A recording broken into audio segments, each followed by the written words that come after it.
Bueno, y hoy estamos aquí hablando de La mujer rota. Una mujer que, bueno, La mujer rota es un libro de Simone de Beauvoir otra época, pero lo podemos traspolar ahorita con otros matices, porque yo, no sé ustedes, pero yo sí he notado mucho que últimamente después de la pandemia, y no es nada nuevo, nada más que después de la pandemia como que la gente ya está hablando, las mujeres ya están levantando la voz, fuera del empoderamiento, se están empoderando también de los sentimientos, de decir, a ver, yo así me siento, así estoy quebrada, no puedo más. Yo sí en lo particular creo que a veces la mujer, con esta ola de empoderamiento, de poder hacer todo, a veces no podemos hacer nada. Digo, no sé ustedes, pero a mí sí me pasa a veces que digo yo, me siento y digo, no, hoy no puedo porque tengo 3 niños, porque tal, quiero abarcar todo, pero no abarcas nada. Entonces, en esos momentos, yo sí creo que hay que ser sinceras y levantar la mano y decir, no se puede.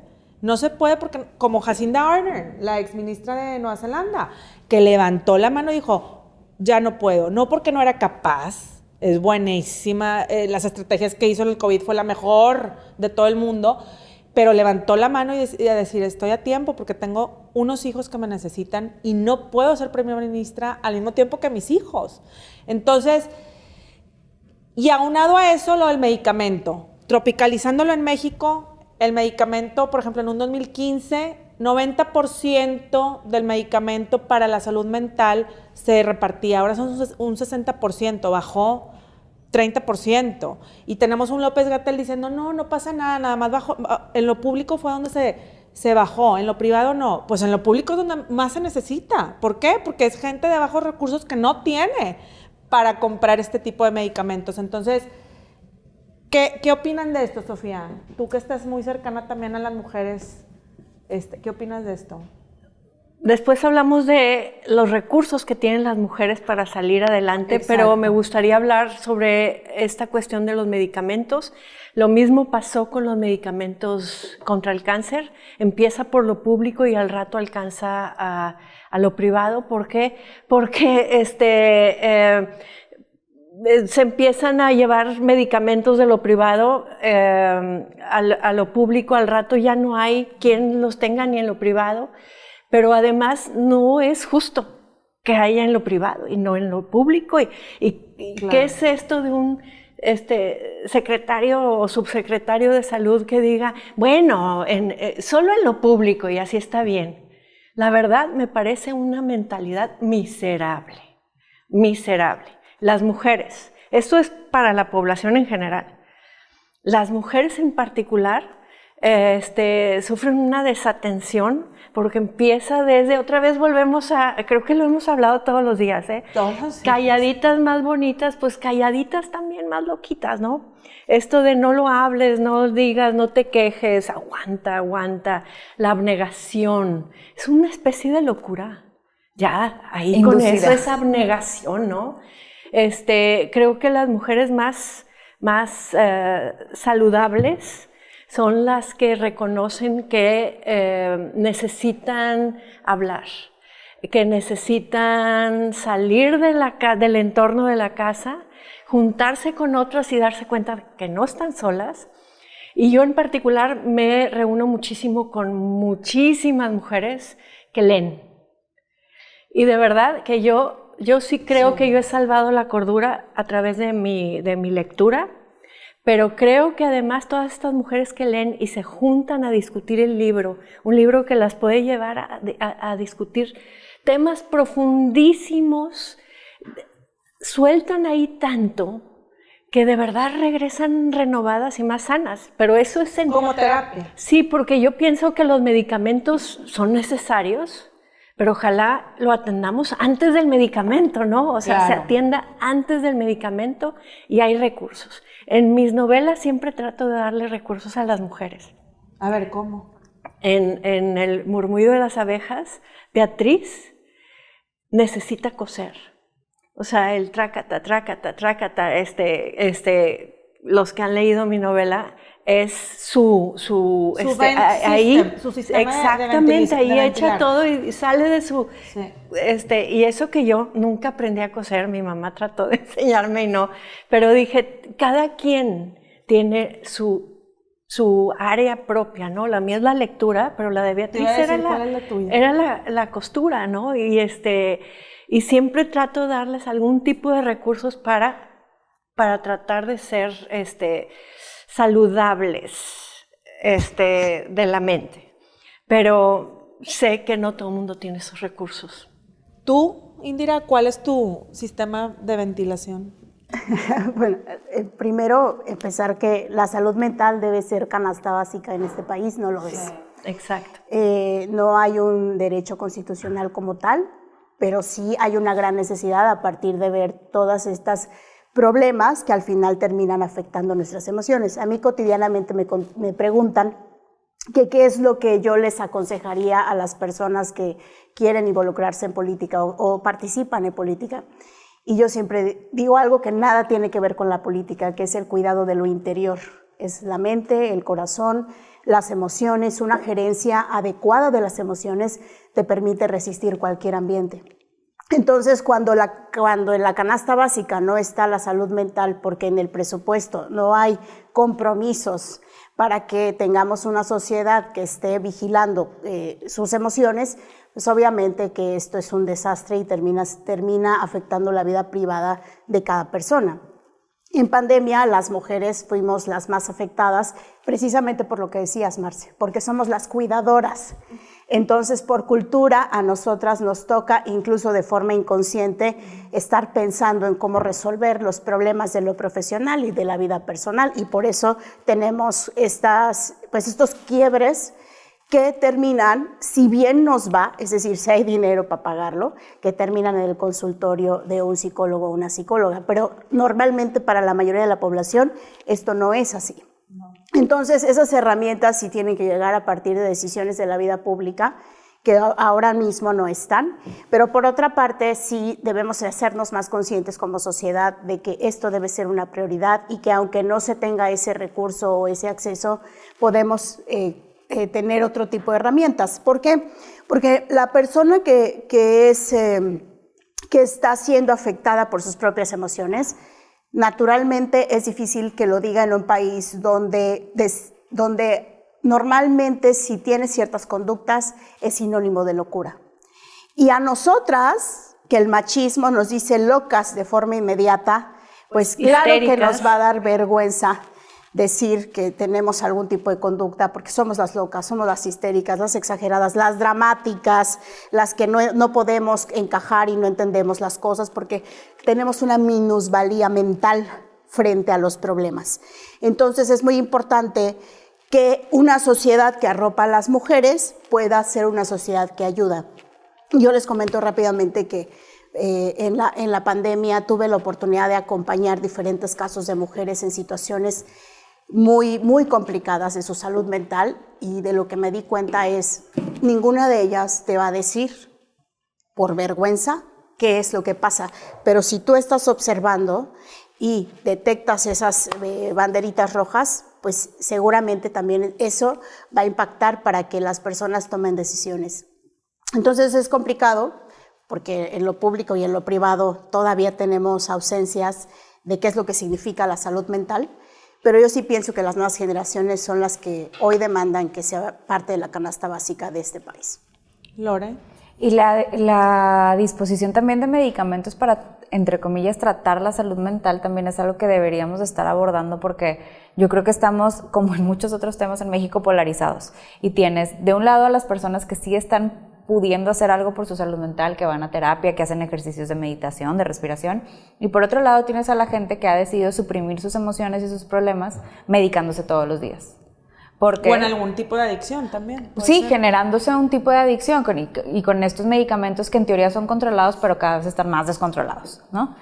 Entonces, como decía Indira ahorita, la gerencia de nuestras emociones es algo que nunca vimos y no lo vimos en la escuela. Muy probablemente la mayor parte de las familias no crecieron hablando de sus emociones. Exacto. Vivimos en hogares donde los papás no gestionaban delante de sus hijos las emociones y te decían cosas como, él así es y así es. Sí, o de que ya no llores, tal. Sí, suprime tus emociones, o manipulaban tus emociones, de que si dejas de llorar te regalo tanto, o si dejas de llorar te regalo, o te castigo, o te voy a dar un pellizco para que ahora sí llores por un motivo de verdad. Y entonces que tuvimos una infancia en la que creías diciendo, si siento cosas me puedo meter en problemas. Bueno, y a la fecha todavía se pueden hacer esas cosas. Claro, o sea, entonces llegamos ya a la adultez a generar a tener una vida en un entorno caótico como el que vivimos hoy en el país, sin la capacidad de administrar bien nuestras emociones y saber qué es lo que debemos de hacer con ellas. Y como país y como ciudadanos yo siento que somos una sociedad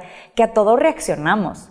O sea, escuchas algo, te enojas, te indignas, te pones triste, o sea, pero no tenemos esa capacidad de ver algo y dejarlo pasar. O sea, como que sentimos que por naturaleza todo tenemos que reaccionar y eso nos tiene metidas también como mujeres en una espiral constante de emociones que son muy fuertes. El otro día me voy a pasar de Simone de Beauvoir a la cultura pop de este año y a hablar de un meme.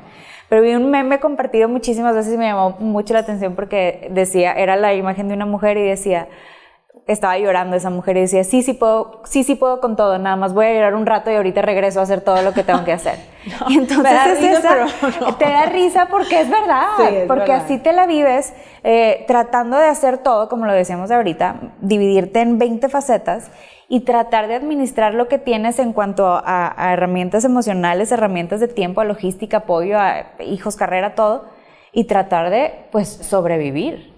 Bueno, y aunado a eso, Lore, hay que recordar que antes, bueno, y tú que traes más parte de la historia, Sofía, lo de la tribu de la mujer, eso me impresiona, porque me impresiona en el sentido de que ahorita siento que estamos muy solas, por más amigas, por más compañeras, por más todo. Creo que estamos muy solas porque esa tribu de la abuela, de la tía, de la comadre, de la tal, se está esfumando. Ya no hay esa tribu que te sostenía, desde un cuidar a un niño, que es algo muy superficial, hasta sentarme a tejer, a decirte, Pancho, tal, no sé, estoy inventando, ¿verdad? Entonces, esa tribu que ya no existe se está o modificando o mutando o ya no está. Y de repente te sientes tú sola, una mujer rota, llorando en cuatro paredes para poder seguirle a un ritmo de vida que está. Entonces, ahí es donde vienen las pastillas o las adicciones, el alcohol, las drogas, etcétera, porque pues, no, estás así como que malabareando a ver por dónde. Tú que tienes esta parte de esto, me gustaría saber tu punto de vista sobre esto, de la tribu.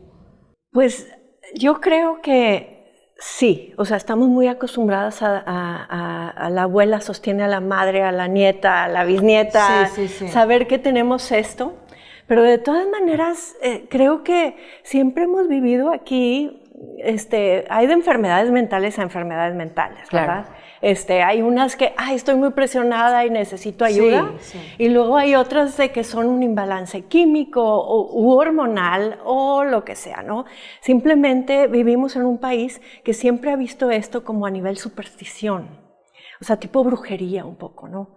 Le hicieron ojo. Sí. Le hicieron ojo.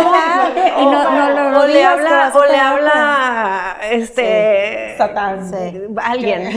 Bueno, pero así como a nivel, y a mí me preocupa mucho que hay mujeres muy susceptibles a esto, y un caso cercano a mi familia es una mujer que cuidaba niños de alguien cercano a mi familia, que después tuvo su propia familia, 3 niñas, y las mató.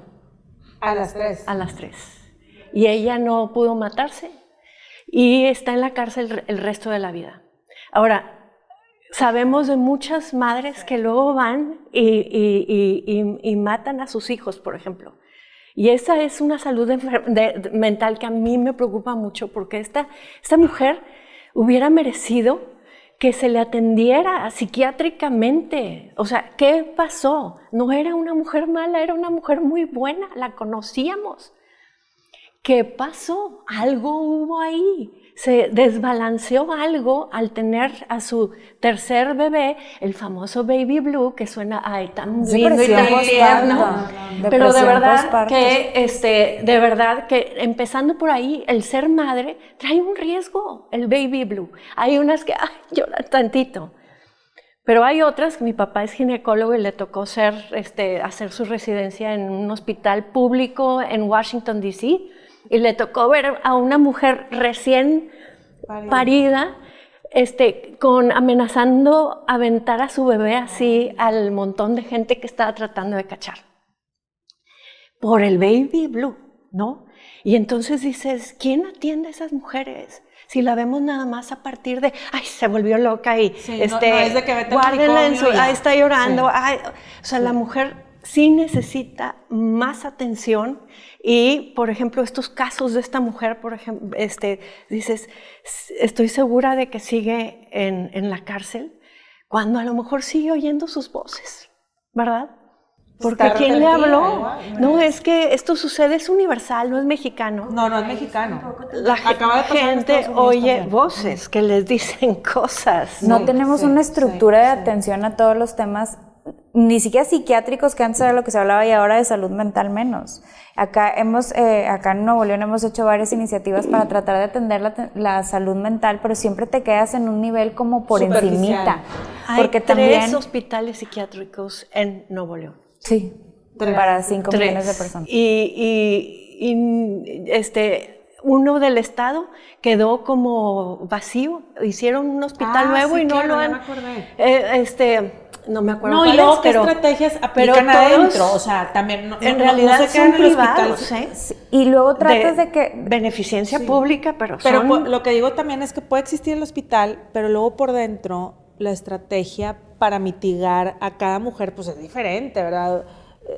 Rosalinda es diferente que Rocío, o sea, cada una, no sé si estamos preparados. Si tenemos un López-Gatell diciendo que en lo público no hay medicamentos, en lo privado sí hay. Es muy poco empático. No hay estrategia. Digamos que es en algún momento platiqué yo con un secretario de seguridad, no voy a revelar su nombre para no meterme en problemas, pero platicaba con él yo le decía, a ver, tú tienes una estrategia, compran más armas, compran más municiones, capacitan policías, les dan entrenamientos y la violencia no baja en el país, ni en el país, ni en el estado, ni tampoco en la ciudad. ¿Por qué no atendemos la raíz de las conductas violentas? Y empezamos a entender la salud mental como una estrategia para mitigación o contención de la violencia también. ¿Y qué te respondió? Y él me decía, sí está muy interesante, pero ¿cómo le hace un policía para pasar a un hogar violento? La policía llega hasta la puerta de la casa, entonces todo ese trabajo se tiene que hacer al interior de los hogares porque ahí ni la policía ni ninguna autoridad tiene el derecho de meterse. Entonces es un trabajo que sí tenemos que hacer colectivo y empezar a normalizar estas conversaciones y empezar a normalizar, no esta como broma superficial de ay hambre, ve a terapia, no, de realmente hablar. No, pero si el Estado puede hacer algo, porque ahorita que lo mencionas, por ejemplo, en Australia, yo viví ahí un tiempo y, bueno, un país primermundista, pero yo tuve ahí a mi primer bebé y me recuerdo mucho que, haz de cuenta que así, salía del hospital y me daban unas hojas en donde al lado de tu casa donde vives o del departamento donde vives hay este lugar en donde te vas a tratar emocionalmente y no sé qué, con unos grupos de mujeres, y yo tenía que ir porque lo tenía que firmar el Estado. O sea, si yo no iba, a mí me ponían como tachita de que no fui y el Estado venía a mi puerta a tocarme de que ¿por qué no fuiste? Entonces yo tenía que asistir a esas reuniones y éramos 10 mujeres platicando los baby blues, aunque a lo mejor sí tenía baby blue, como dice Sofía, en un nivel así, pero había otras mujeres que tenían así, o sea, ahí no importaba. Tú acabas de tener un bebé, tienes que ir. Entonces, era así como que, y duraban 2 meses, o sea, tenía que ir cada viernes. Toda tu cuarentena, ¿de cuenta? Ajá. Entonces, lo que te quiero decir es que desde ese tipo de cosas, yo veía a unas mujeres que llegaban ahí muy mal por el baby blue, y después de ahí las veías otra. O sea, sí ayudaba, porque eran 1 hora y media de psicólogos, no sé qué, y pláticas y tal, pero lo proveía el gobierno.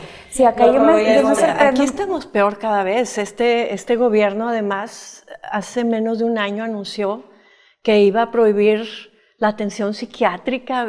¿Tú nos puedes hablar más de esto? Hace poco que dijeron que iban a quitar las camas psiquiátricas en los hospitales.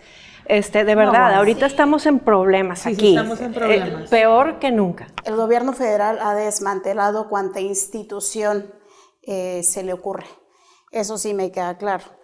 En el tema de la salud mental específicamente, yo insisto, no, esto es algo emergente, incipiente desde una mirada legal y desde una mirada también de políticas públicas, pero que en definitiva es el futuro de lo que significaría tener un país con relaciones saludables entre lo público y lo privado.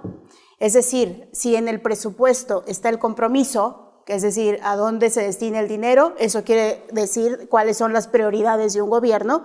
Hoy mismo se tendrá que estar destinando el dinero principalmente a salud mental. En vez de militares. O sea, sí, claro, en vez de favor. empoderar a militares, porque los militares ahora hasta el Oxxo van a ir por las cocas. Sí, no, hombre. Entonces, mejor en lugar de mandar a los militares al Oxxo por las cocas, ya dije, marcas. No, pero pues, en lugar de eso tenemos una gran prioridad, que es tener estos hospitales, esos consultorios, los psicólogos, las psicólogas en las escuelas, que no hay en las escuelas públicas, que es ahí en donde los niños y las niñas están en formación. Sí. Entonces, el reconocimiento y la gerencia de las emociones atraviesa la empatía, porque sí hay que tener empatía, pero de empatía no se puede vivir. El Estado debe destinar presupuesto para esta área, que consiste en tener todas las herramientas para que en el momento en que alguien las necesite, las pueda usar. Pero si esto no existe, pues entonces la gente está en una ignorancia total y acude a quien sea. También hemos tenido problemas de médicos que con tal de tener más dinero, sí, o sea, muchas personas que caen en la charlatanería y que supuestamente te van a ayudar y no te ayudan.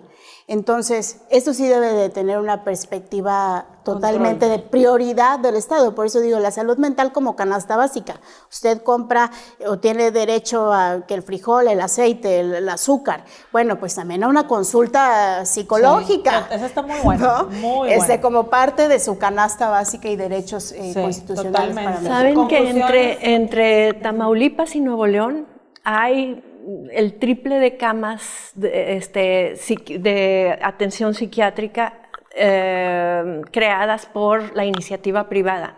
Y no me refiero a que sean negocio, sino que atienden a esta gente que no atiende el gobierno.